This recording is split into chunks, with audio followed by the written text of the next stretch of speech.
Atlanta. 6 in the morning, the terminal is already full. Travelers move in every direction. Coffee cups, rolling bags, eyes forward. Nobody looks at anybody else. That is the rule of airports. You mind your own crossing. One man moves differently. Not faster, not slower, just differently. Dark suit, no badge, no company logo, nothing that tells you who he is. He stops at the main ticketing counter.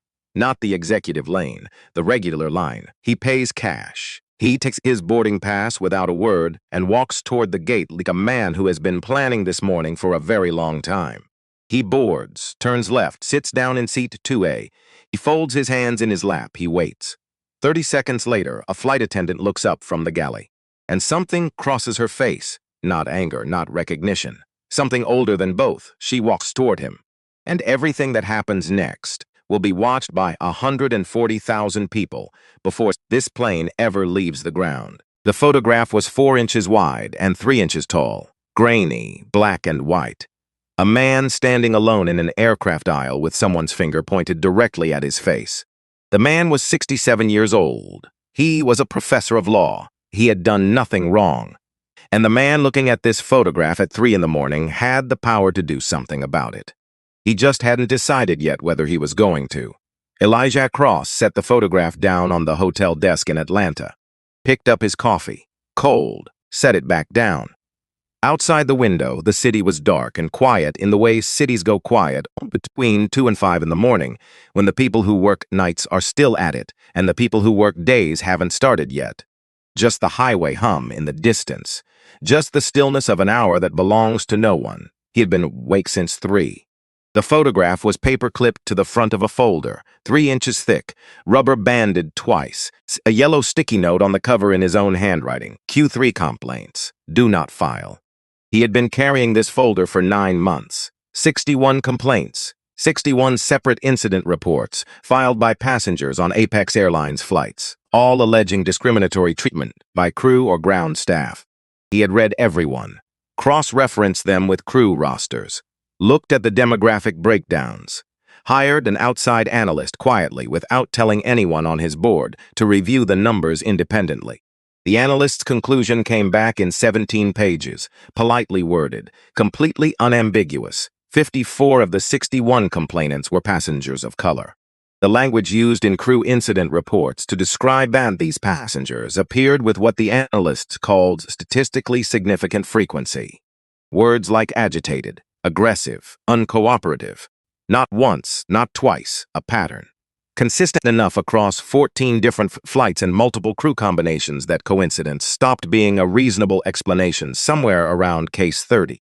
The man in the photograph was Dr. Leon Marsh, 67 years old, professor of constitutional law at Howard University in Washington, D.C. 31 years on the faculty, 4 published books, 3 cases argued before the D.C. Circuit. Somewhere north of 400 students mentored across 3 decades, and one of those students in the fall semester of 1994 was a 22-year-old named Elijah Cross, who had walked into Introduction to Civil Rights Law, expecting to be bored, and walked out 3 months later understanding, for the first time in his life, why the law mattered. Dr. Marsh had been removed from seat 2A on Apex Airlines Flight 1142 on September 14th. The crew incident report described his behavior as uncooperative and creating a disturbance that required crew intervention. Elijah had shown the full analyst report to Richard Strand, Apex's CEO, 6 weeks ago. Strand had looked at it, set it on his desk, said they needed more data before drawing sweeping conclusions, said his team would look into it, said they should revisit in the next quarter. Elijah had nodded, left the office, driven home, sat in his driveway for 20 minutes without going inside. He picked up his phone now and dialed. His assistant Pauline picked up on the second ring, despite the fact that it was 5:17 in the morning. She had worked for him for 11 years. She did not express surprise. "Cancel the car service," Elijah said. "I'll get to the airport myself." A pause, short and professional. "You have the board prep materials in your bag. The fee meeting is confirmed for 3. I know. Should I mill it? Your schedule might shift." "No, another pause." "Okay," she said, and asked nothing else, which was one of the reasons she had lasted 11 years. He hung up. He looked at the photograph one more time. Dr. Marsh, standing in that aisle, finger pointed at his face, perfectly still. The stillness of a man who has lived long enough to know that losing his composure would only make things worse. Elijah had that stillness, too. He had spent decades building it. Some things you build not because you want to, but because the alternative is being destroyed by what you can't control. He put the photograph back inside the folder, snapped the rubber bands into place, put the folder in his bag. He changed his shirt. He did not call a car. Atlanta Hartsfield at 6 in the morning runs on particular kind of energy. Not the chaos of midday, not the hollow exhaustion of the red-eye crowd. This is the business traveler's hour. Coffee cups and rolling bags. Face is set in that expression that says, I have done this 1,000 times and will do it 1,000 more.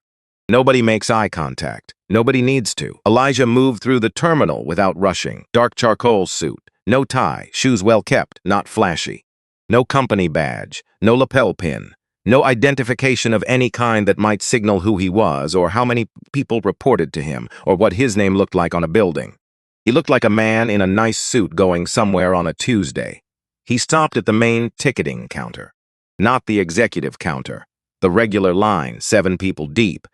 One agent behind the desk who looked like she was still negotiating with her own wakefulness.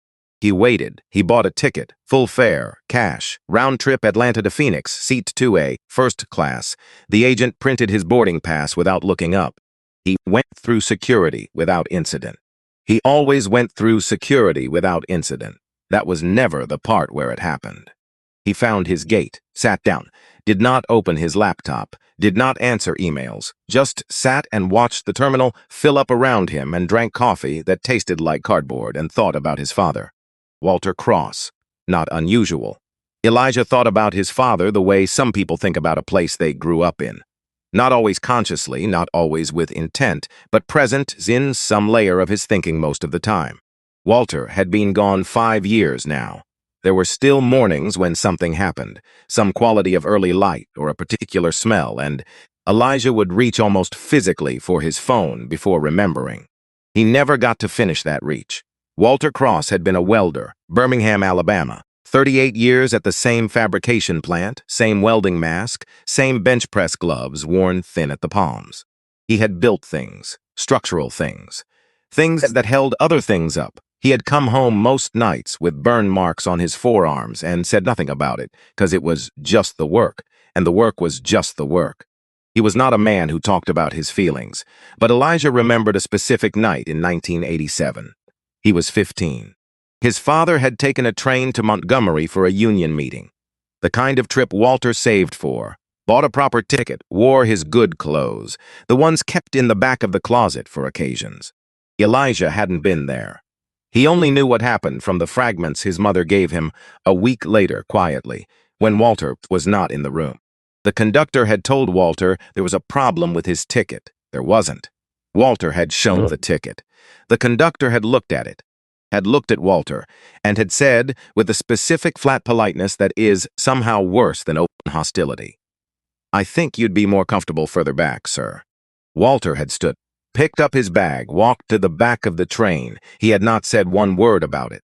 He sat on the front porch that night until 2 in the morning. Elijah had seen him through the window, had stood there watching his father sit in the dark, had wanted to go out, hadn't known what to say, had gone back to bed instead. He never told Walter he had seen. He spent the next 37 years carrying that window moment. The wanting to go out, the not going. Some things you carry quietly. Walter had taught him that, without ever meaning to teach it. They called his boarding group. He stood up. The plane was a wide body, first class up front, 8 seats across 2 rows. Dark headrests, overhead bins that actually closed, the hush that first class always has, as if the air has been processed differently, made quieter, made more entitled to its own silence.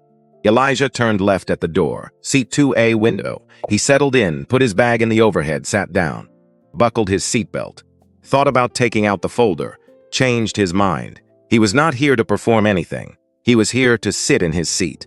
Boarding continued around him. Luggage and greetings, and the overhead announcements that airline staff have read so many thousands of times the words have separated from their meaning.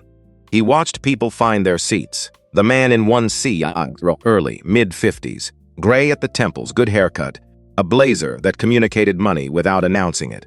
He settled in with the practiced efficiency of a frequent flyer, placed his briefcase precisely under the seat ahead, pulled at a newspaper, a physical newspaper, folded in thirds, and opened it to the middle. His name was Warren Pruitt. Elijah didn't know that yet. He just noticed the newspaper because physical newspapers on planes had become unusual enough to be notable. 2 rows back, a young woman took 3B and immediately began pulling things from her canvas jacket. Notebook, pen, a small recording device she checked and placed back in her pocket. Blue jacket with too many pockets, the kind a person wears when they carry equipment for a living. She settled in with the focused energy of someone who was already working. Her name was Maya Osi, 26 years old. She was on her way to Phoenix to interview executives at 2 regional carriers for a piece she was writing about passenger experience data. She had a notebook open before the boarding door closed. Elijah looked out the window at the tarmac. He did not see the flight attendant approach until she was beside him. Early 30s, dark hair pulled neatly back, the Apex uniform navy and gray. Name tag Sandra Cole, a gold service stripe that told him 8 years with the company. She smiled, the professional version. "Good morning. Can I see your boarding pass?" He looked up, reached into his jacket, handed it over. She looked at it, looked longer than necessary. "And your ID?" He handed her his driver's license. She held it up slightly, as if the overhead light might clarify something the first look had not. Handed it back. Turned away. Took 2 steps, stopped, came back. "I'm sorry. This ticket, can I ask where you purchased it?" "At the ticketing counter this morning." "The main counter?" "Yes." She nodded slowly. The nod of someone processing an answer they haven't decided yet whether to accept. "Okay," she said, turned away again. This time she went to the galley. Elijah looked back at the window. He knew that expression. He had a whole catalog of that expression collected across decades, and he recognized every variation. It was not hostile. It was not mean. It was the expression of a question that cannot bring itself to be spoken directly. The question that had followed him through law school and partnership meetings and boardrooms and hotel lobbies, and now, today, this aisle. The question dressed as procedure. "Are you sure you belong here?" He had been answering that question since he was 19 years old. In 1C, Warren Pruitt had not lowered his newspaper, but his eyes had drifted over the top edge of it for just a moment when Sandra went to the galley. He had noticed the interaction the way experienced observers notice things, without appearing to notice at all. He had been watching airports and terminals and the small social machinery of transit for 30 years. He could read a situation. He was reading this one. He went back to his newspaper. In 3B, Maya Osaye had put down her pen.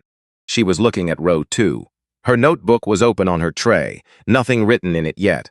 She looked at the man in 2A, sitting quietly, hands in his lap, looking out the window.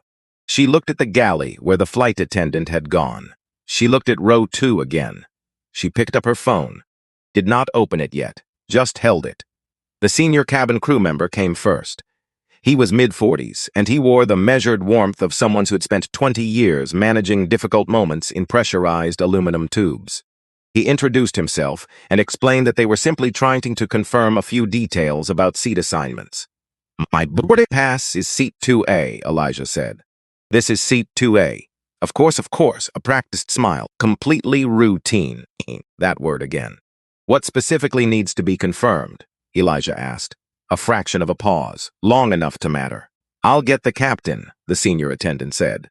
In 3B, Maya Osi opened her camera app, set it to record, held the phone at a casual downward angle.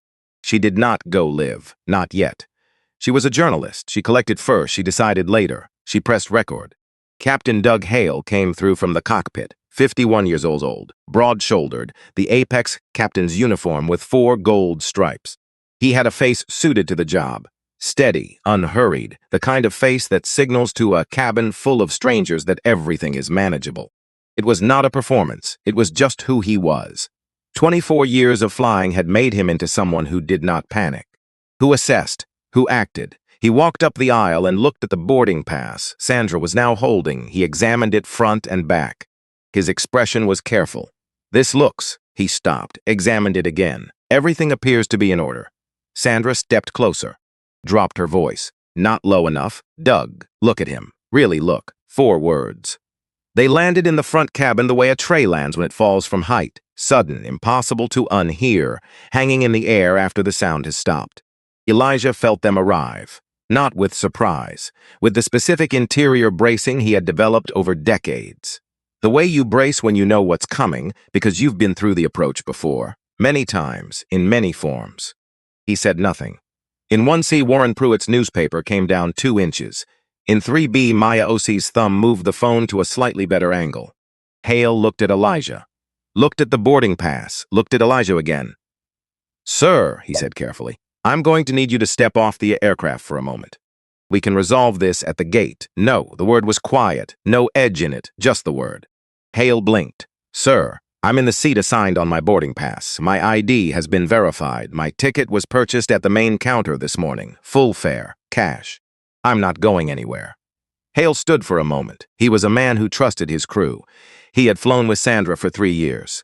She was good at her job. She read situations well. She had never, not once in 3 years, brought him a problem that wasn't real. But he was also a man trained to look at evidence. The evidence in front of him was a valid boarding pass, a verified ID. A man sitting still, hands visible, voice even, saying nothing that could be characterized as threatening. He looked at Sandra. She gave him the smallest nod. He made his choice. In 1C, Warren Pruitt had been watching all of this. He had his own yard on the situation, on all situations. 30 years in boardrooms had given him a calibrated sense of when something was becoming a problem and when to apply pressure to move past it. He leaned slightly forward. "Captain," he said evenly, "how are we looking on departure time? I have a connection in Phoenix." He said it without heat. Just a scheduling question.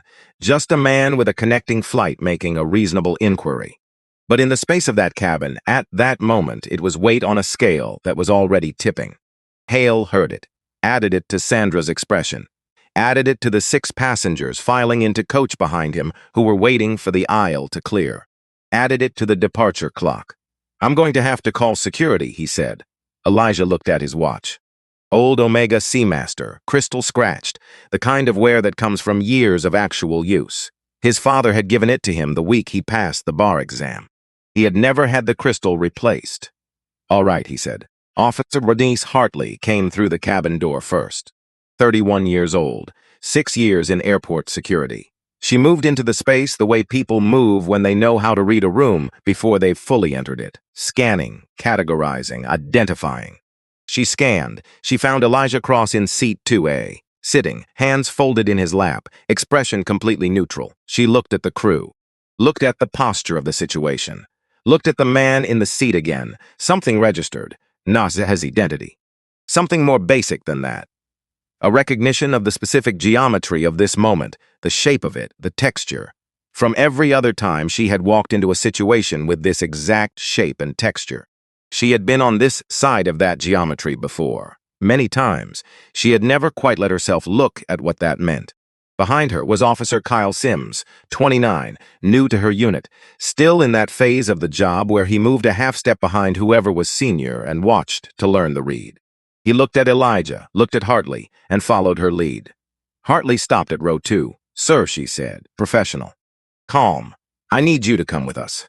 Elijah looked at her name tag, then at her face. "Officer Hartley," he said, quiet enough that only the front rows could hear. "Before we go further, what has this man done?" She paused. "We received a report of, what specific thing did he do?" "A beat." The crew indicated. "What did he do? Not what someone felt, not what someone sensed. What action did this man take that requires a security response?" Hartley held his gaze, and in the silence that followed his question, she did the thing she had almost never done in 6 years. She actually tried to answer it. What had he done? He had sat in his seat. He had shown his boarding pass. He had shown his ID. He had declined to leave. He had spoken calmly. Her hand moved toward her belt. Reflex. The motion she had made hundreds of times. The one that led to the next step in the procedure. The one that moved situations toward resolution. Her hand moved, and then it stopped. Not because she decided to stop it. Because the question she had just asked herself, what did he do, did not have an answer that justified the motion. And she had enough honesty left to feel that, even if she didn't fully understand it yet. Sims looked at her. Her hand was still. He looked at Elijah. He stood where he was. Captain, Hale said, his voice tightening. I'm ordering compliance. Elijah looked at Hale. He stood up, not to resist, not to create a scene. He stood because what he needed to say required him to be on his feet, because it needed to reach the rows, because it was not meant just for the captain or the flight attendant or the officers. It was meant for the cabin. He turned to face it, the rows of people who had been pretending not to watch. Some holding phones, some just watching with their hands in their laps. The teenager in 4A who had been recording since Sandra's second visit. The older couple in 3A who had stopped talking. Warren Pruitt in 1C, newspaper fully down now, making no pretense of anything other than listening. In 3B, Maya Osei shifted her phone. She pressed the button to go live. The count in the corner of her screen read 0, 4, 11, 43. Began their climb. My name, Elijah said, is Elijah Cross. He did not raise his voice. The cabin had gone quiet enough that he didn't need to. I am sitting in seat 2A. I paid for this seat this morning, at the main ticketing counter. Full fare. My boarding pass is valid. My ID has been verified. He paused. Let that settle. In 1987, my father bought a ticket. First class. Train from Birmingham to Montgomery. He saved 3 months for that ticket. He wore his good clothes. When he sat in his assigned seat, the conductor came and told him there had been a mistake with his ticket. There hadn't been. My father showed the ticket. The conductor looked at it, and then he said, politely, without raising his voice, which mattered somehow, the politeness of it, he said, I think you'd be more comfortable further back, sir. The cabin was completely still. My father picked up his bag, walked to the back of the train. He didn't say a word. That night, he sat on our front porch until 2 in the morning. I was 15. I stood at the window and watched him sitting there in the dark, and I wanted to go out to him, and I didn't know what to say, so I went back to bed. He looked at the cabin. I have thought about that porch for 37 years. I have thought about what I should have done. And I have thought about every time since then, and there have been many, when I did what my father did. When I picked up my bag and moved to the back, because it kept the peace, because I told myself it was just how things were. He was quiet for a moment. I am not moving today. He sat back down. He put his hands on the armrests. He looked out the window at the Atlanta tarmac, gray and flat in the morning light. Other planes taxiing slowly in the distance. The ordinary machinery of a day that had not yet decided what kind of day it was going to be. In 3B, Maya Osei's screen read, 14,000 viewers, still climbing. In 1C, Warren Pruitt had his newspaper on the floor. He didn't remember putting it there. He was looking at the back of seat 2A with an expression he couldn't quite name in himself. Uncomfortable, specific. The feeling of having done something he could not locate precisely in time, but knew had happened recently.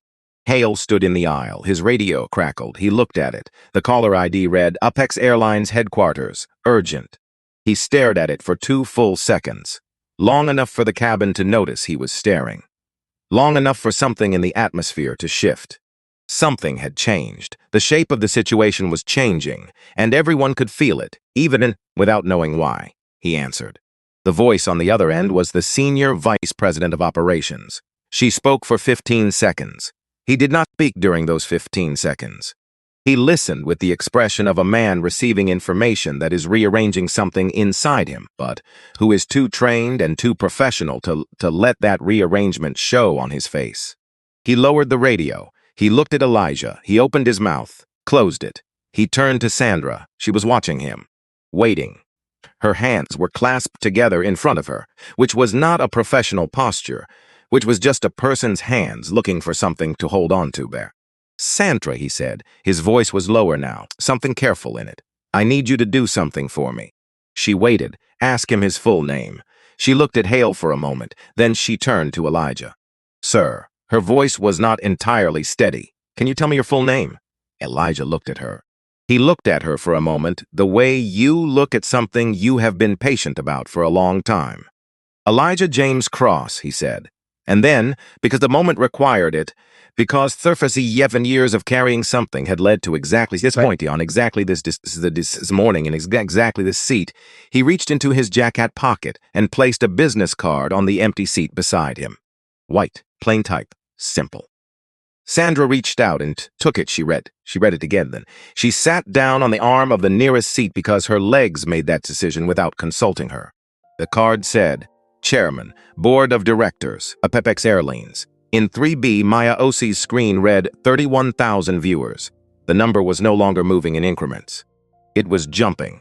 In 1C, Warren Pruitt picked up the card that Sandra had passed with shaking hands to Hale. He read it, set it on his armrest, looked out the window, looked back at the card, looked at the back of seat 2A. He thought about what he had said 20 minutes ago, his connecting flight, his reasonable inquiry, the weight it had put on the captain's decision. He thought about what that weight had been in service of.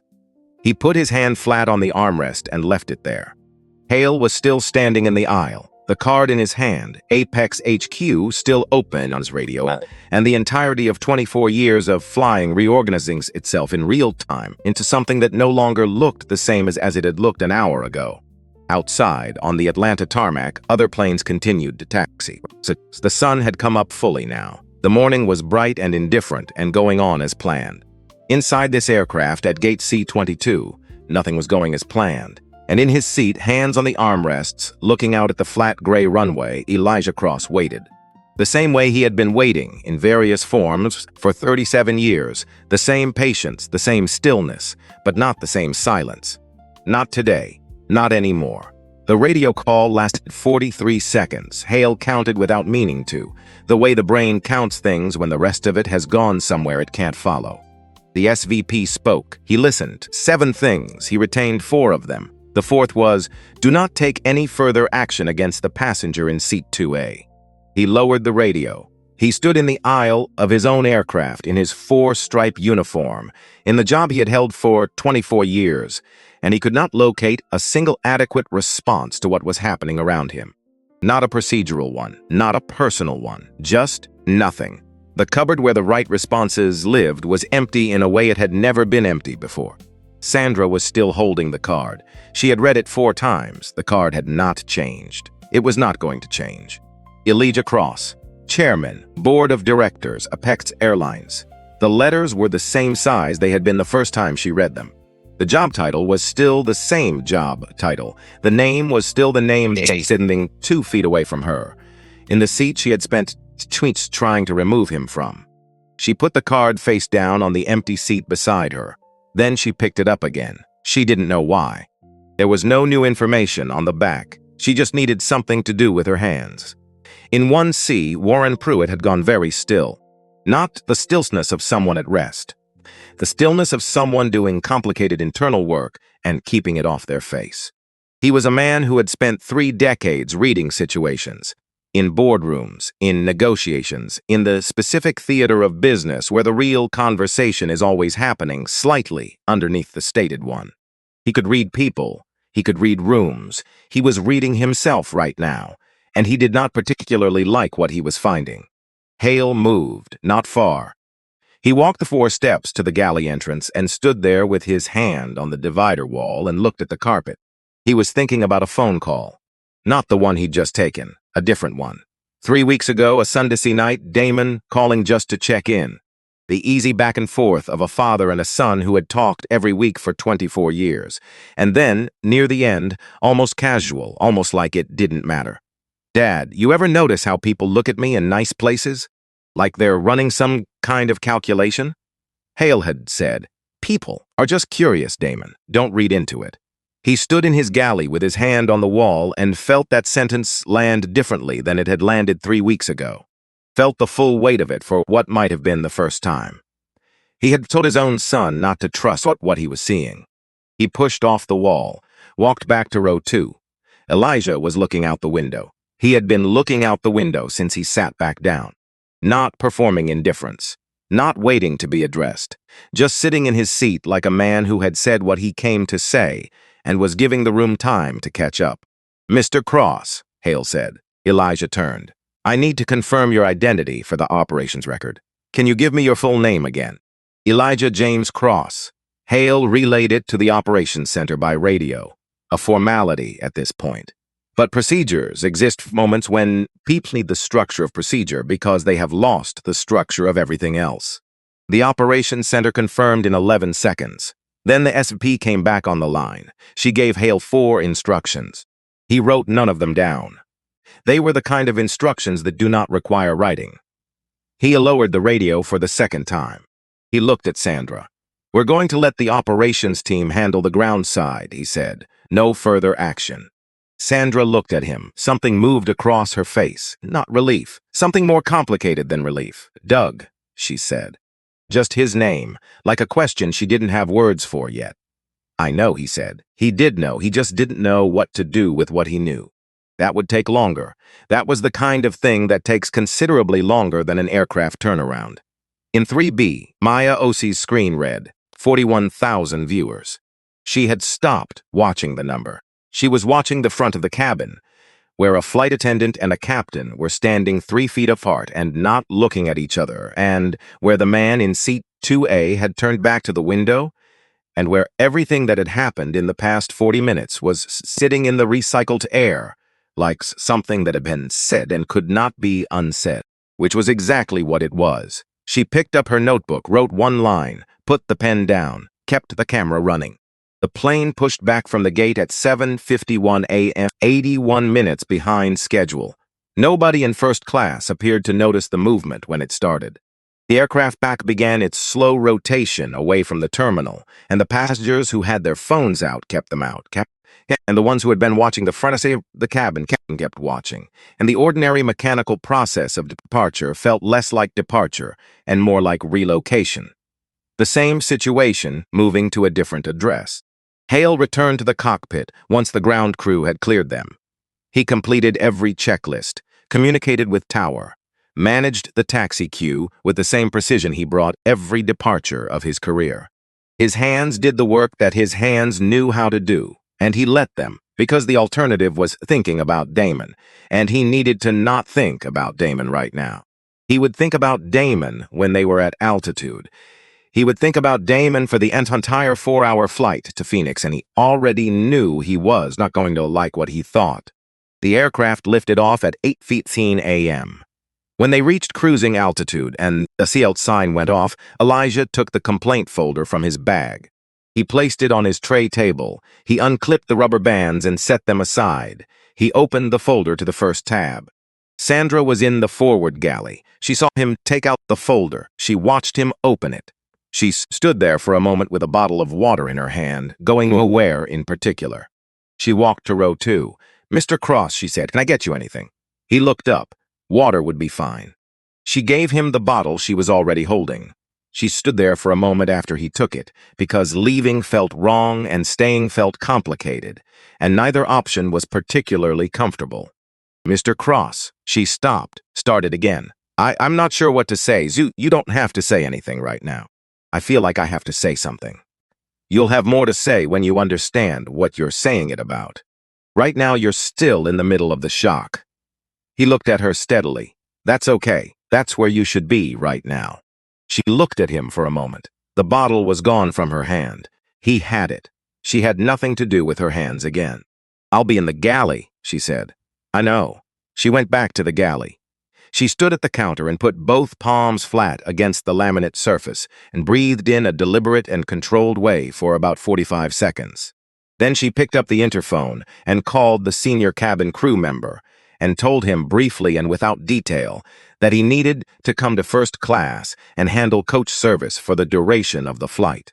He asked why. She said, "Because I need to be up here." He did not ask again. In 1C, Warren Pruitt had not opened his newspaper since it had landed on the floor. He had picked it up off the floor and set it on the empty seat beside him, but he had not opened it.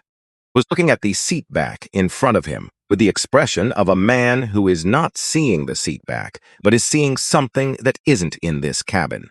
He was thinking about his father. Gerald Pruitt Sr. had grown up in rural West Virginia.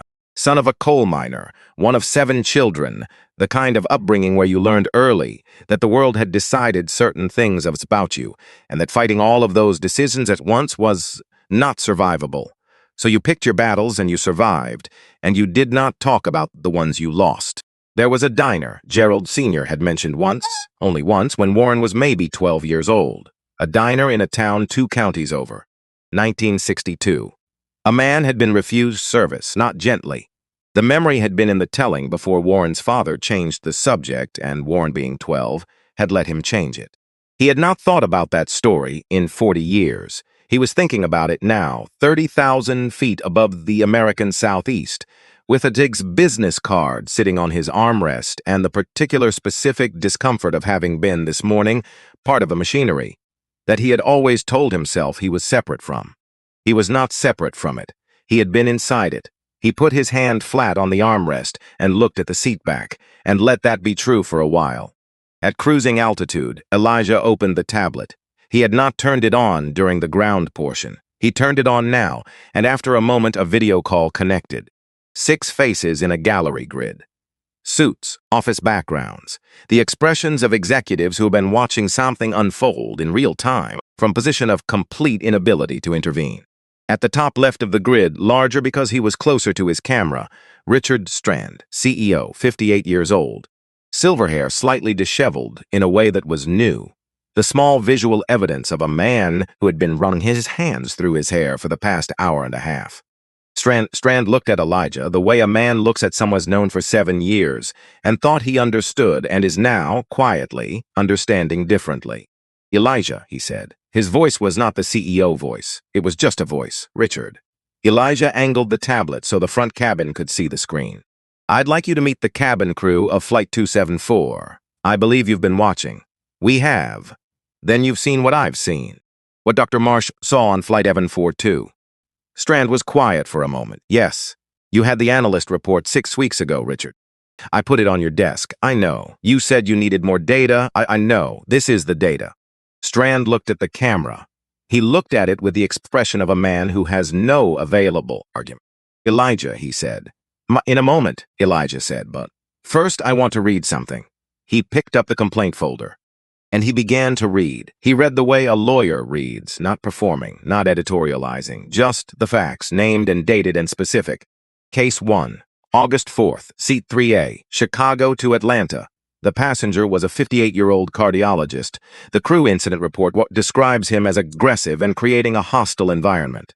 The overhead camera footage, which I reviewed personally, shows a man sitting in his assigned seat asking the flight attendant to repeat the meal options. That is the extent of his aggression. He turned the page. Case 2, August 11th, Dallas to Denver, Seat 1B. The incident report uses the phrase, unwilling to comply with reasonable crew requests. The passenger was a 34-year-old woman traveling with her 7-year-old daughter. She had moved her daughter from the assigned middle seat to an empty window seat beside her. When asked to move the child back to the middle seat, she asked why. The incident report describes this question as hostile behavior. He turned the page. He did not look up. He was aware, without looking, of the precise state of the cabin. Sandra standing motionless at the galley threshold. Hale's cockpit door closed. Hartley near the cabin entrance with her arms not quite crossed. The body language of someone holding very still around something hot. Sims a half step behind her, watching Hartley the way he had been watching her all morning, calibrating. Warren Pruitt in 1C with his hands flat on both armrests. Maya Osi 3 rows back. Her phone read 67,000 viewers. She was not watching the number. Elijah read through Case 14, Case 22, Case 38. He did not read all 61. He read the ones that illustrated the pattern most clearly, the ones where the gap between the incident report language and the camera footage was widest, the ones where a reasonable person could see the geometry of what was happening. Case 47, he said. He did not raise his voice. He did not need to. September 14th, Dallas to Houston. Flight 1142, Seat 2A. He looked up. He looked at the video call screen, at Richard Strand. Then he looked slightly to his right, toward where Hale's cockpit door was. Dr. Leon Marsh, 67 years old, professor of constitutional law at Howard University. He boarded the flight, sat in his assigned seat, was approached by cabin crew who requested additional identification. He provided it. He was then informed that there was a concern regarding his seat assignment. He was asked to move to the economy cabin. He declined. Security was called. The crew incident report, filed by the flight's captain, described Dr. Marsh as exhibiting behavior inconsistent with first-class passenger expectations and creating tension among surrounding passengers. He closed the folder. Dr. Marsh was reading a legal brief when the crew first approached him, that is documented on the overhead footage. He was sitting in his seat, reading his own work. On a flight, he had a legal right to board. He looked at the screen again. He was my professor, 30 years ago. He walked into a room full of 22-year-olds who thought they understood what the law was for, and he spent a semester demonstrating that they did not. He taught me that the law exists precisely to protect people from what happened to him on that flight. The law. On an airline. That eye chair. The cabin held that. Strand on the screen had not moved. In 16 cases, across months and 14 different flights on this airline, the crew incident report language is consistent. The procedures invoked are consistent, and in 54 of those 61 cases, the passenger is a person of color. 54 out of 60 is not a cluster of unrelated individual decisions. It is a pattern. Patterns do not appear without source material. They come from what an institution teaches people to see as normal. He looked at the cockpit door. Captain Hale's name appears in 13 of these incident reports as the authorizing officer. A beat. The cockpit door opened. Hale came out. He had been listening through the door. He stood in the aisle. He did not try to make his expression anything other than what it was, which was the expression of a man's absorbing something that is reordering a significant portion of what he thought he knew about himself. "I know," Hale said. 2 words. No procedural deflection. Just, "I know." Elijah looked at him. "When I told you, Dr. Marsh's name just now, did you remember him?" Hale held his gaze a long moment. "Yes," he said quietly. "He had an old leather briefcase. He was very what? Still, yes," Elijah said. "He is. He has spent decades learning how to occupy exactly the space the world decides to give him, no more. You looked at that stillness and you called it a threat." Hale did not look away. Whatever the effort of that cost him, he paid it. "Yes," he said, "I did." Sandra came out of the galley. She had been standing at the threshold for most of the past 20 minutes. She had heard every word. She had not moved because moving felt impossible in any direction toward any destination. She was a person who had this morning come to work and done her job, and the job had turned out to be something she had not understood it to be, that required standing still for a while. But she came out now. She sat in the jump seat across the aisle from row 2. She folded her hands in her lap. She looked at Elijah. "May I say something?" she asked. Yes, she was quiet for a moment. Not performing the pause, using it. I have never thought of myself as someone who," she stopped. Started again, differently. "When I saw you board this morning, I felt something, some kind of alarm. I followed it without questioning it. I have been a flight attendant for 8 years, and I have processed a lot of instincts in that time, and I have learned to trust certain ones. I trusted this one." She looked at her hands. "I am sitting here trying to figure out where that instinct came from. And I cannot trace it to anything specific. I cannot point to a thing you did or said or a way you moved. It was not about your behavior. It was about—" She stopped. "What it was about," Elijah said, not unkindly, "is something you absorbed over a long time from a lot of different sources, and it operates below the level where you can examine it in real time. That is how it works. That is what makes it so durable." Sandra looked up at him. "I had 15 training sessions," she said. 8 years of annual diversity modules. I have a certificate of completion in unconscious bias awareness, and you still followed it." "Yes, because the training you received was designed to make you aware of the concept. It was not designed to interrupt the mechanism." He looked at her steadily. "Those are different things. The awareness doesn't reach the place where the mechanism lives. That's not an excuse. It's a description of why this keeps happening despite the training." Sandra was quiet. "My daughter is 7, she said. She asked me once why some kids always have to prove things that other kids don't have to prove." She stopped. Her voice had changed slightly, steadied itself, the way voices do when a person decides to stop protecting the emotion and just say the thing. I told her it was a good question. I didn't answer it. Elijah looked at her for a long moment.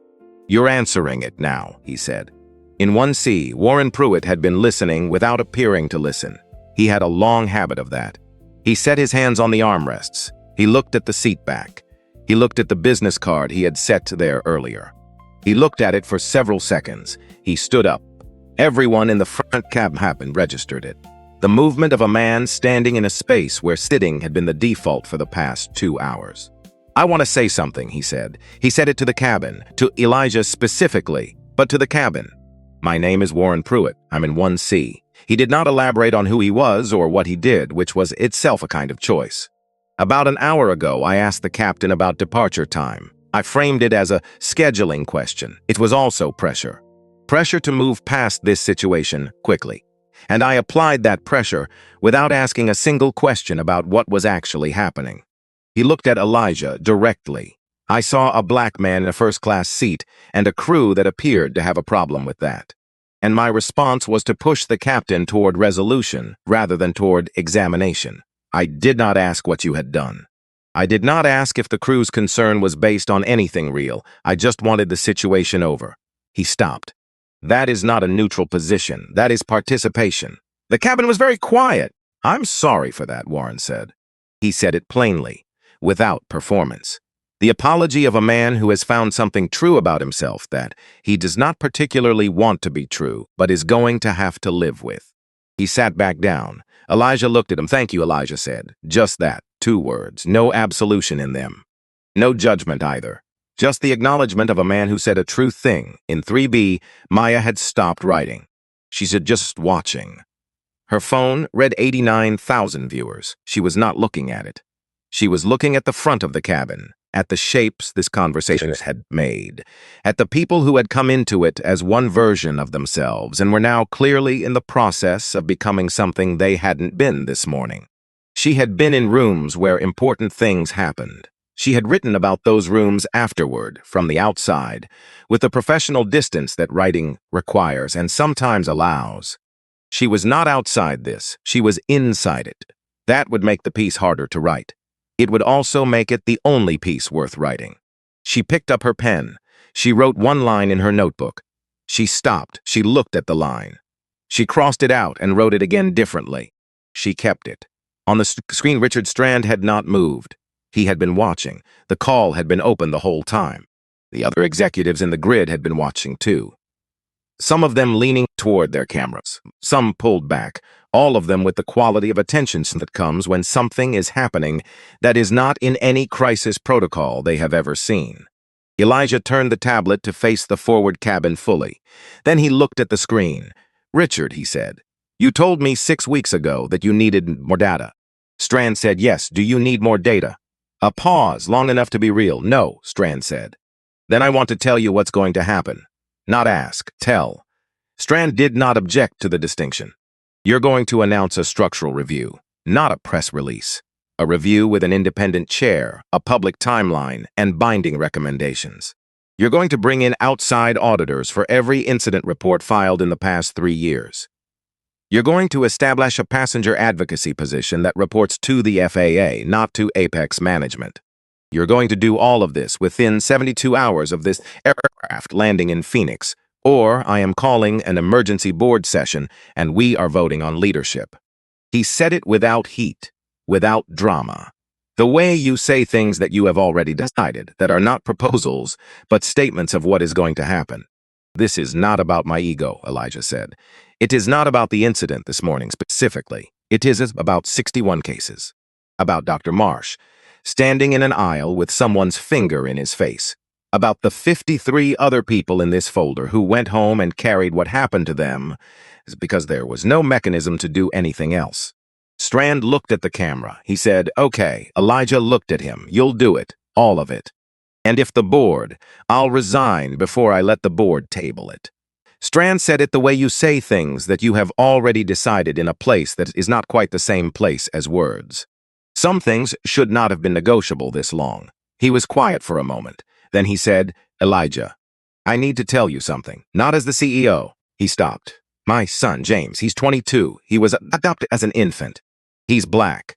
He pressed his mouth together for a moment. "He called me last month, just to check in the way he does." Near the end of the call, he said, casual, almost like he was embarrassed to mention it. He said, "Dad, why do people always look at me like they're trying to figure out if I belong wherever I am?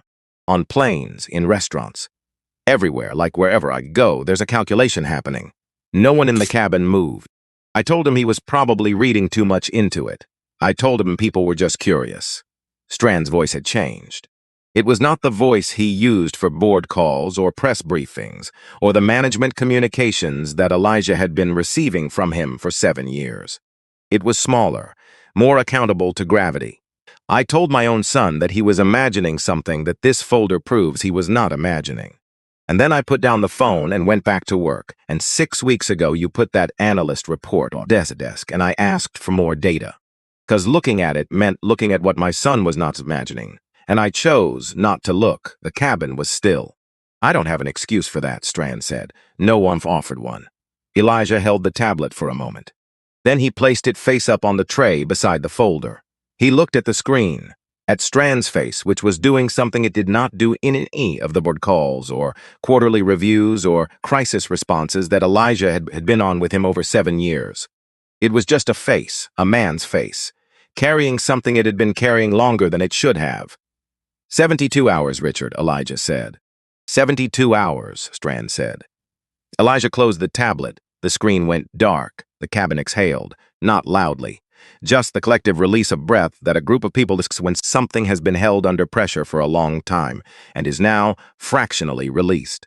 Hartley, near the cabin entrance, had uncrossed her arms. She was standing with them at her sides. Sims, beside her, was very still. Elijah looked at the window, the clouds below, the particular blue of high altitude above weather, he thought. I stayed. I didn't move. He had said what needed to be said. The rest was interior. The rest was between him and the 37 years he had been carrying this, and the window he had stood at as a boy watching his father sit in the dark. He put his hand on the complaint folder. He closed it. He put it back in his bag. He picked up the water bottle Sandra had given him, drank the rest of it, set it on the tray. Outside, at 34,000 feet, the country moved beneath them. Flat and immense and going in every direction at once, the way it always looked from up here. Too big to hold in one thought, too real to simplify. Somewhere below them, on some other flight, in some other first-class cabin, this conversation had not happened and was not going to happen today. He knew that. He had been in the world long enough to know that a morning on one airplane does not fix what took a century to build. But it was a Tuesday in October, and he had sat in his seat and not moved, and 61 people whose names he had read aloud in this cabin had had their experience documented in a way it had never been documented before, and the CEO of the airline was going to announce a structural review in 72 hours, and he was going to hold him to that. It was not enough. It was a beginning. And Walter Cross, a man who had built things his entire life, had understood better than anyone that a beginning was where everything started. Elijah looked at the clouds. He let the plane carry him forward. The wheels touched down at 11:47 in the morning. Phoenix sky. White and wide and indifferent, the way desert light is indifferent. It doesn't soften for arrivals, doesn't accommodate the weight of what's landing. The runway came up fast, and the aircraft shuddered once on contact and then settled into its roll, and outside the windows, the flat brown grid of the city spread in every direction like something drawn with a ruler by someone who had never seen a curve. Nobody in first class spoke during the descent. They had not spoken much in the final hour of the flight either. The conversation had ended when Elijah closed the tablet, and what followed was not awkward silence, but something else. The particular quiet of people who have been through something together and are now sitting with what it cost. Some silences are empty. This one was full. It had weight and texture, and the specific temperature of things that have been said and cannot be taken back. Maya Osei had written 4 pages of notes. She had also run out of things to write, which had never happened to her on a flight. She had sat with her pen capped and her notebook closed and looked out the window at the approaching desert, and thought about structure, about where a story like this begins, not the boarding gate, earlier than that. She thought it probably began in 1987, on a train platform in Birmingham, with a man who picked up his bag without a word. She would work backward from here. She would find the beginning later. Her phone read 141,000 viewers when she finally looked at it, just before landing. She turned off the live feed. The recording would stay. She had already received 47 messages from her editor, 9 from other journalists, and one from a law professor from 3 of the cases she had been researching. For the original piece, she had boarded this flight to report. She answered none of them. Not yet. In 1C, Warren Pruitt had spent the last hour looking at his hands and the seat back, and occasionally the window in rotation, with the methodical attention of a man conducting an internal audit. He was thorough. He had always been thorough. He was now applying that thoroughness to something he would rather have left unexamined. He was 55 years old. He had been in business since he was 23. He had sat on 4 boards, chaired 2 of them, testified before congressional subcommittees, negotiated deals in 6 countries, and considered himself, not immodestly, to be someone who understood how systems work, the formal ones and the informal ones, the written rules and the unwritten ones that did most of the actual governing. He understood in the past hour that he had understood those unwritten rules better than he had been willing to admit, that understanding them and benefiting from them were not separate activities, that he had been calling his own participation neutrality for a very long time.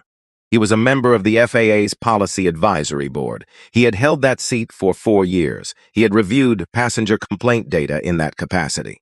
He had seen aggregate numbers that looked, in retrospect, like the aggregate of 61 cases in a folder. He had not asked the question that a folder made unavoidable. What is the source of this pattern? He had not asked, because the answer would have required him to do something with it. The wheels touched down. He looked out the window at Phoenix. He was going to have to do something with it now. Elijah Cross sat with his bag on his lap and his eyes forward, and felt the aircraft slow. He was tired, not the performance of exhaustion that people display to communicate how much they have endured. Just tired. The assessed tiredness of a man who had been carrying something for 37 years and had spent this morning laying part of it down, which should have felt lighter but felt mostly just different, like the absence of a weight you have carried so long your body has shaped itself around it. He would figure out what different meant later. The aircraft stopped at the gate. The jetway connected. The door opened. The gate area was not what it usually was. The Apex gate agent, a woman in her mid-50s, practical and composed, who had been briefed by Operation 17 minutes before landing, was standing at the jetway entrance with the expression of someone who has been given significantly more information than her Tuesday morning had prepared her for. Behind her, 2 FAA investigators in gray suits, 3 Apex corporate staff, 2 of them from legal, 1 senior operations manager who had driven from the Phoenix hub specifically, 2 airport security supervisors who had been called in from the main terminal, and visible through the terminal glass, on the road outside the arrivals level, 19 news vans. Their satellite dishes were up. Cameras were positioned. The particular organized readiness of journalists who have been waiting for something to land. Sandra saw them through the terminal window from her position near the cabin door. She counted to 12 and made herself stop. She had been standing near the door since Hale announced their approach. She had needed to be somewhere specific, and the door was specific. It was the threshold between what had happened on this aircraft and what was going to happen next, and she needed to stand at it for a moment before crossing it. She was going to cross it. She had known that since the moment Elijah had said, "When we land, I'd like you and Captain Hale to come with me." Not as employees, as people, if you're willing, she had said yes before he finished the sentence. Not because she had no other option. Because something had shifted in her during the past 3 hours that she did not yet have full language for, but that was pulling her in this direction with a force she recognized as the kind that doesn't benefit from resistance. Her daughter was 7. She was going to pick her up from school at 4:30. At somewhat between now and then, she was going to have to figure out what she was going to say to her. Not today, her daughter was 7. And 7-year-olds deserve age-appropriate conversations, not the weight of their mother's reckoning. But eventually she was going to answer the question. Why do some kids always have to prove things that other kids don't have to prove? She was standing at the door, working out what that answer looked like when Hale came out of the cockpit. He had completed every post-flight procedure, checked every instrument, filed the documentation. The aircraft was done with its part of this day, and so was he, professionally speaking. And I see he was a man in a pilot's uniform standing in the doorway of a plane that had something other than a plane during the past 4 hours, trying to locate the version of himself that knew what to do next. He looked at Sandra. She looked at him. Neither of them said anything. They had known each other for 3 years. They'd flown together through weather events and mechanical alerts, and the occasional passenger situation that required calm management. They had a professional shorthand that covered most circumstances. This circumstance was outside the shorthand. "You said yes," he said. "Yes, to coming with him." Hale nodded slowly. "So did I." She looked at him. "When?" "About 40 minutes ago. Went back to the cockpit and called his assistant's number off the business card. Left a message." He paused. "I don't know what I'm going to say, but I said yes." Sandra looked at the terminal window, at the news vans, at the investigators, at the gate agent with her careful expression. "Neither do I," she said. They stood at the threshold together and watched the jetway fill with deplaning passengers, and they waited. Elijah was the last one off the aircraft. He let everyone else go first. He stood in the aisle and watched the coach passengers file past, some of them recognizing him from what had circulated on phones during the flight, some of them just tired people going wherever they were going.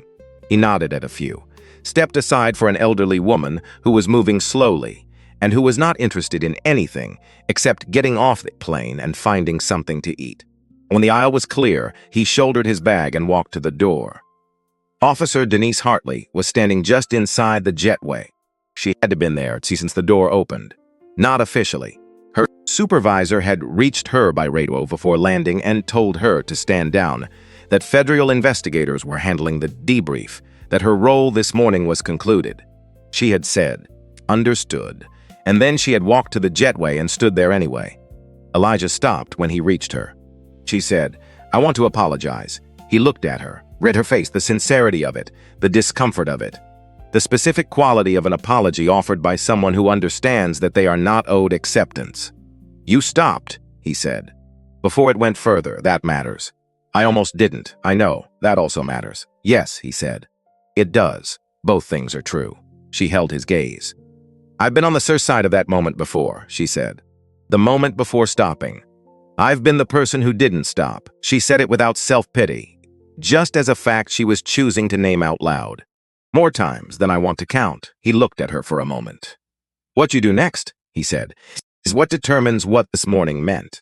He walked past her. She stood in the jetway for a moment after he had gone. Then she straightened, smoothed her uniform, and walked out. Sims was waiting for her in the terminal. He looked at her. He had questions.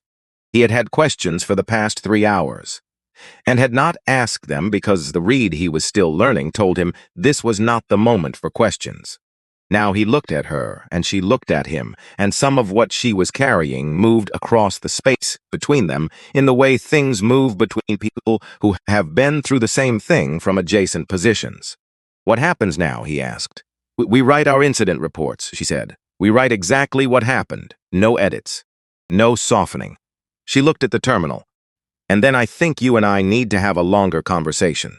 "Not today." But he nodded. "Okay," he said. She walked toward the operations office. He followed. The conference room was on the second level. Small, 8 chairs around a table, no windows, the fluorescent light of rooms where real things get decided. Not glamorous, just functional. The FAA investigators had their recording equipment and their clipboards and the focused, unhurried energy of people to understand that what happened on Flight 274 has crossed from an airline matter into federal jurisdiction and needs to be documented with corresponding precision. Elijah sat at one end of the table. Beside him sat Carol Briggs, 63 years old, silver-haired, sharp-eyed, the kind of lawyer who had spent decades being underestimated in rooms like this one and had learned to use that underestimation the way you use any structural advantage. She had received the complaint folder by email at 5:30 that morning and had read it twice on her own flight from D.C. She had no questions about the facts. She had a very clear sense of what needed to happen next. The lead FAA investigator was a woman named Reeves. She set her recorder on the table and opened her notepad and looked at Elijah with the professional neutrality of someone who has conducted enough of these interviews to know that neutrality is the fastest route to truth. "Mr. Cross," she said, "before we begin the formal record, is there anything you want to state for context?" "Yes," Elijah said. Reeves waited. The two crew members involved in this incident, Captain Hale and Miss Cole, will be available to provide statements. "I want to be on record, before any conversation about personnel consequences, that I am not seeking their termination." Reeves looked at him. Carol did not react. She had expected this. "Mr. Cross," Reeves said carefully, "you understand that given the nature of the incident and your position within the company, your recommendation..." "I understand exactly what my recommendation carries," Elijah said. "I am using it to recommend what I just said. I do not want two individuals discharged so that an institution can announce it has handled the problem and return to operating identically." He looked at Reeves directly. "What I want is a structural investigation. Every incident report filed on Apex flights in the past 3 years, reviewed against camera footage by an independent body. Binding recommendations, public timeline, a passenger advocacy function that reports to the FAA and not to airline management." Reeves made a note. "That's not a position I encounter frequently," she said. "I know," Elijah said. "It's the correct one." Carol put her pen to her notepad. Still said nothing. She had told him in the 7 minutes they'd had together before this meeting that she would say nothing unless he needed her to, and that she would know when he needed her to, and that she suspected he would not need her to. She was right. The meeting lasted 2 hours and 14 minutes. By the end of it, Reeves had a complete account, a documented copy of the complaint folder, and a formal commitment from Elijah to provide testimony at the structural review. She had also quietly set down her pen twice during a account of reading Case 47, Dr. Marsh, Flight 1142, the legal brief him, and looked at the table for a moment before picking it up again. She was a professional. She had been a professional for 22 years, but some things land regardless. When the recording stopped and the investigators were packing their equipment, Reeves looked at Elijah one more time. "For what it's worth," she said, "the protocol you're proposing, the independent passenger advocacy position, we've been trying to get that established across domestic carriers for 6 years. We haven't had the internal leverage."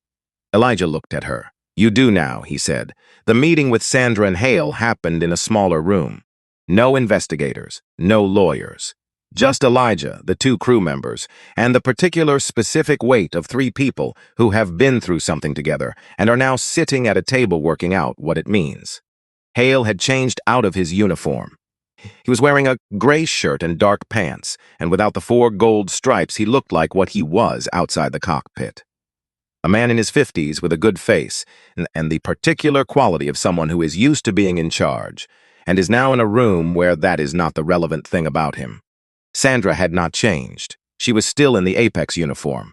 She had thought about changing and decided against it. She was not sure why. Something about the uniform felt like accountability, like she should not get to take off the thing she had been wearing when she made the choices she had made. They sat across from Elijah. He looked at them both. He did not soften the look or harden it. He just looked. "I have a proposal," he said. "I want you to hear all of it before you respond." They waited. "I want you to stay with Apex Airlines." Sandra's breath caught, small, audible. "Not because this is forgiven," Elijah said. "It isn't forgiven yet. Forgiveness isn't a switch. It's a process, and we are at the beginning of it, and I am not going to pretend otherwise." He looked at them both steadily. "I want you to stay because what happened on this aircraft this morning, documented, recorded, witnessed by 140,000 people, is the most honest case study in the mechanism of unconscious bias I have ever seen. Not a hypothetical, not a training scenario, an actual human situation with actual human consequences." He placed both hands flat on the table. "If I let you go, you become cautionary tales. Names in a presentation slide. The examples held up to new employees who look at the slide and think, I would never do that. And then they go back to their terminals and their gates and their cabins, and they do exactly that because the slide has given them a comfortable distance from the thing rather than a confrontation with it." He paused. But if you stay, if you stand in front of every new Apex employee and tell them what happened from where you were standing, what you felt, what you assumed, what you did, and why, that is something a training module cannot replicate. Because it's real. Because you're real. Because the fact that you are not monsters, that you are just people who followed something they'd never examined, is precisely what makes it useful. The room was very quiet. Hale said, "You're asking to tell people what we did wrong. Every quarter, every new hire orientation, every crew training cycle, for as long as you remain with this company." Hale stopped. He was doing the math of what that meant. Not the logistical math, the personal math. Standing in front of people who would know exactly what he had done and telling it to them himself, without softening, without the exit that termination would have provided. "That's harder than being fired," he said. "Yes," Elijah said. "It is." Sandra was looking at her hands. She had been looking at her hands since she sat down. She looked up now. "Why would anyone in those rooms believe us?" she said, "after what they saw today? Because you won't be asking them to believe you're good people who made an understandable mistake. You'll be asking them to look at what happened and recognize the mechanism in themselves. The belief isn't about you. It's about the mirror." He looked at her. The woman who sat on the floor of that aircraft and understood something about herself the first time. She is more useful in a training room than anyone I could hire. Not because she's a good person. Because she's an honest one. Sandra looked at him for a long time. She thought about her daughter. The question, why do some kids always have to prove things? She thought about every time in 8 years she had sat in a diversity training session and nodded and taken notes and believed, sincerely, that she understood. And she thought about 7 this morning, looking at a man in a seat and feeling an alarm she had never questioned. "My daughter asked me something," she said, "about why some children always have to prove things others don't. I didn't answer her." She paused. "I want to be able to answer her," Elijah said. "Then this is how you start." She looked pale. He looked at her. Something passed between them. Not forgiveness of each other. They didn't owe each other that. Something more functional. The acknowledgement that they were going to have to walk forward from this morning, and that the question was only which direction section forward went. Hale turned back to Elijah. "What's the name of the program?" Elijah said, "The Walter Cross Protocol." He said it simply. No ceremony, just named it, like setting a stone in a specific place for a specific reason. Hale nodded once. Slowly, Sandra said yes, just that. One word. The word of a person who has made a decision and is done deliberating. "Good," Elijah said. He stood up. They stood up. He extended his hand to Hale, and Hale took it, and the handshake was the kind that means something specific. Not warmth, not forgiveness, but the formal acknowledgement of a commitment made between people who understand what the commitment costs. He extended his hand to Sandra. She took it. Same handshake, same weight. He picked up his bag. "My assistant will be in touch tomorrow with the formal details," he said. "Get some sleep tonight, both of you." He paused at the door. "You're going to need it." He left. Sandra and Hale stood in the small room for a moment after he had gone. The fluorescent light hummed. The room said nothing, the way rooms don't. "Sleep," Hale said, with the tone of a man for whom sleep was going to be entirely theoretical. "Yes," Sandra said. "Right." They stood there another moment. Then Sandra picked up her bag. She had a flight home at 6. She had a daughter to pick up at 4:30. No, she would have to call someone, call her mother. The timing was wrong now.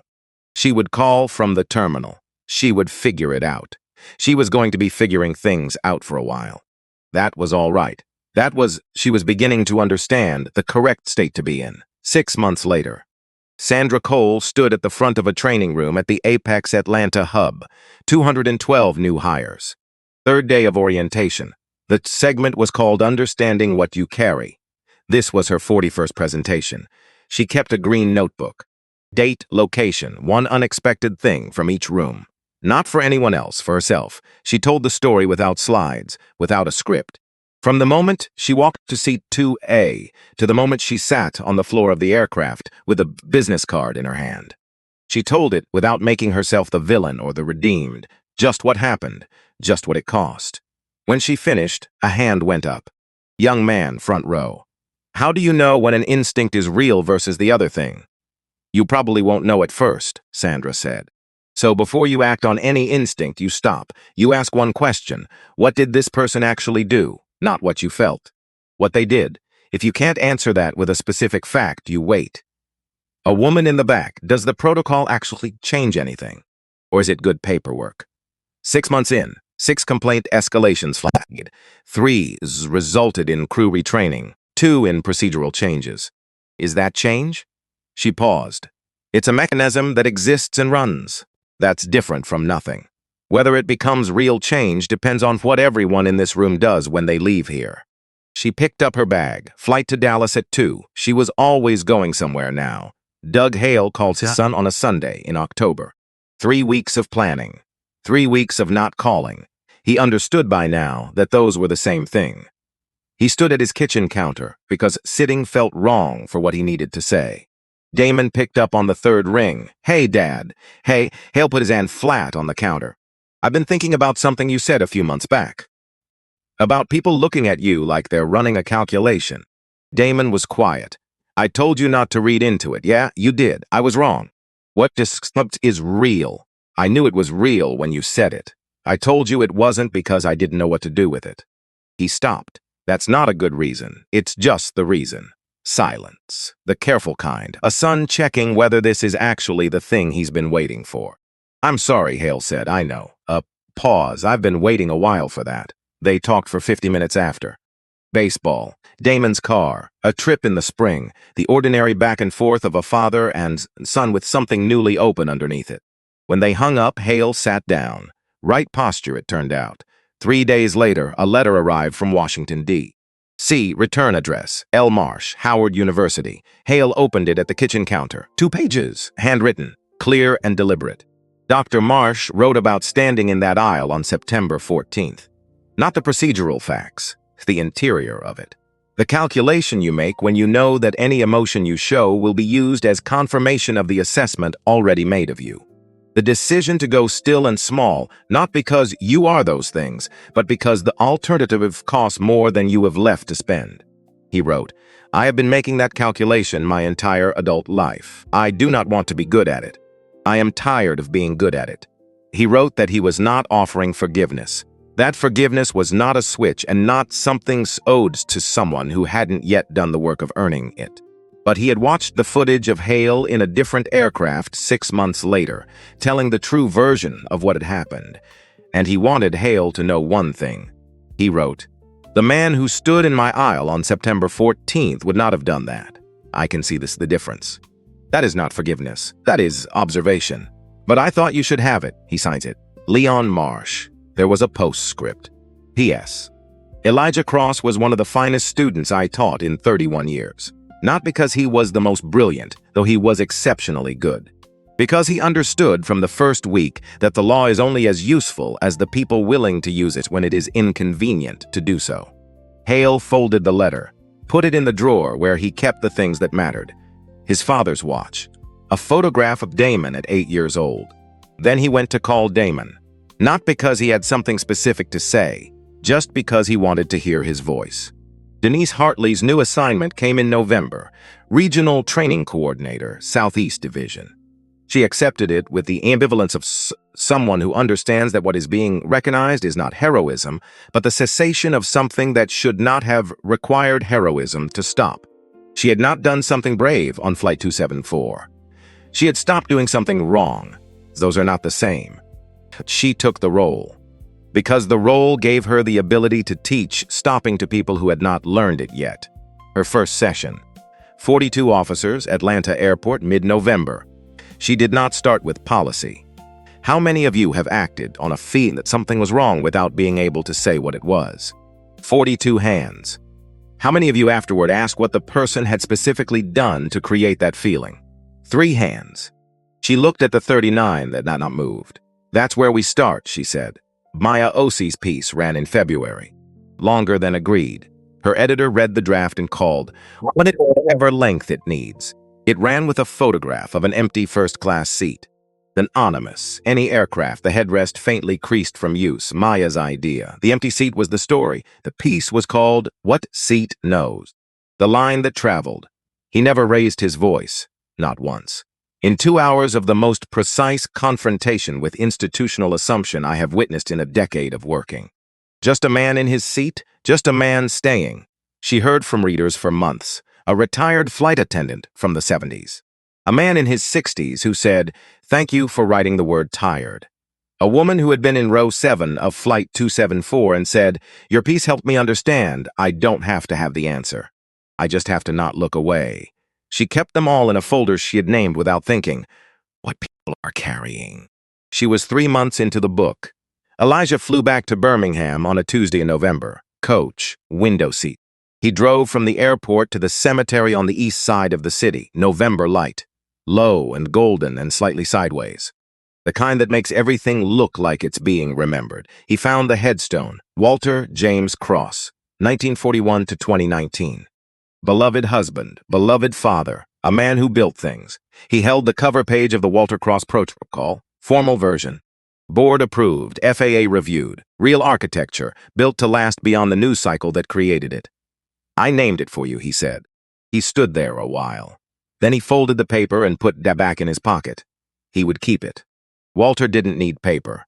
Walter needed his son to keep going. He put his hand briefly on the stone. Cool. November solid. Then he turned and walked to the car. He drove back through Birmingham, past the plant where Walter had welded for 38 years. To the airport, through security, to his gate. He boarded, found his seat, buckled his seatbelt, looked out the window. The aircraft pushed back. He thought about what he was carrying.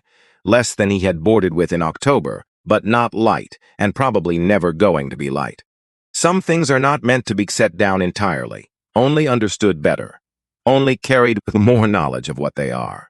Below him, in a cemetery on the east side of the city, the November evening settled in over a headstone with 6 words on it. A man who built things. His son was still building. The aircraft lifted off. And somewhere on this flight, on the dozens crossing the country at this hour, there were people in seats they had paid for. People who would arrive and be treated with ordinary human dignity. Not because anything was fixed. Because a structure existed now that had not existed before. Because a question was being asked that had not been asked before. Because a woman in row 3B had held up her phone and not looked away. Because a man in seat 2A had not moved. The plane climbed, the sky went deep blue at altitude. Elijah Cross sat in his seat and let the plane carry him forward.